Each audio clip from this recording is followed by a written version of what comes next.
Hi guys, Gareth here from Heartfelt Horsemanship. Had a question today on Instagram about your checklist for progress with young horses. A great question, and a video I've actually been wanting to make for a while. So this little mare is Pepe's Dancer, or a quarter horse mare. This is her second saddle ride and her third ride in total. So I thought it would be a good opportunity to show what I look for before I progress to the next gates or the next movement. And when it comes to movements, everything is taught on the first ride. So her as a very green third ride in, I expect to have a one-rein stop in place.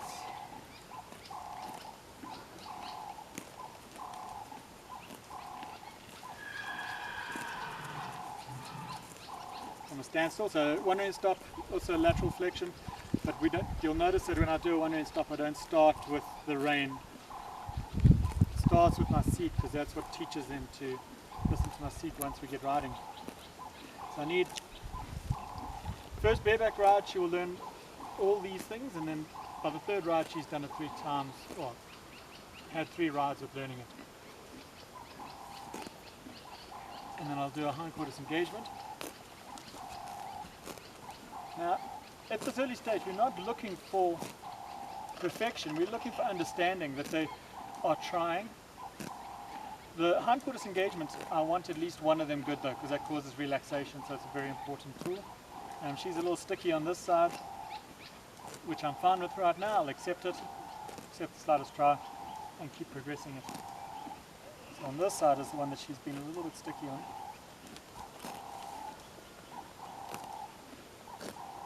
Yeah, that's what I was talking about in the video the other day, about waiting for the horse. So I'm not going to bring more pressure on, I'm just going to wait for her to try, get the right thing. It's not lateral flexion I'm asking for, it's talking to the hind foot. Hind foot moved, I'm going to give her a release.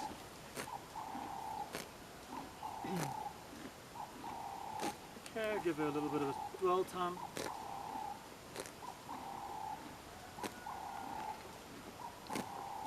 For a backup. Now, not every horse that I work with I'll teach a backup on this early in. Most, probably 95% of them I will.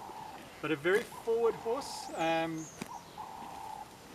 if I'm not getting a really nice smooth lateral flexion, I'll get that good before I get the backup. Rehabilitation horses in particular, if they're buck or they're rear, the backup will only come a little later in. Then I want my steering in place.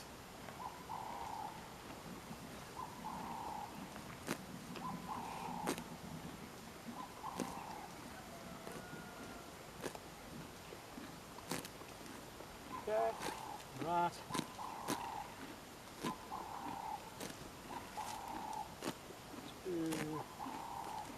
Left. Remember, for steering I'm looking at talking to the forequarters, not the hind end. Okay, so from the first ride those things are in place. I know there are some really good trainers that go for walk, trot and canter on the first ride, and that's fine. I kind of prioritize having these things in place before I get walk, trot and canter. Even Ray, who I've learned a lot of our program is based on his teachings, Ray Hunt, he spoke about, you know, if you don't get a horse cantering soon enough, they're going to get crabby. And I don't disagree, but the thing is you can get a horse cantering on the ground with the saddle on.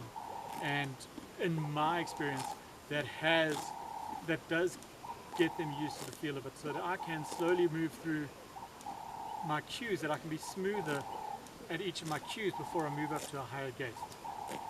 So in terms of when do I decide I'm going to get a horse to work at a trot, there's no magic amount of hours. I will see how lightly they're moving off at a walk. So she's taking what we call phase 3 to get her going at a walk. That tells me she's not yet ready go up to a trot. Now, the other thing is the downward transition too. So my stop needs to be from phase 2 as well. So just to give you, if you don't understand our program, don't know our program well, how phases work is you always start lighter and progress more. So as an example, when I'm asking for forward, my first phase is I will inhale and roll up on my seat. Second phase, and this is where I want a horse to move forward before I ask him to go to a higher gait, is I'll bring my leg on. I'm not kicking, I just squeeze. Third phase, I will tap myself perfectly. She's going forward in phase 3. And my stop. Phase 1 is me sitting down, breathing out. Phase 2, lift the reins. Phase 3, slide down. Again, she's stopping at phase 3. I want that to be all lightly at phase 2 before I ask for the trot. Because otherwise, if I have to use up to phase 3 to get her going at a walk, for me to now get her going at a trot, I'm going to have to bring in a lot of pressure.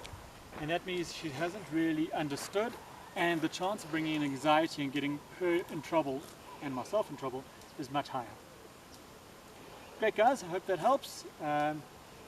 Just remember that if you are working on building these skills, rather build them on a horse that's safe first, and don't go and start backing a horse while you're learning the process. Thanks guys, please like and share our videos. We'll see you soon.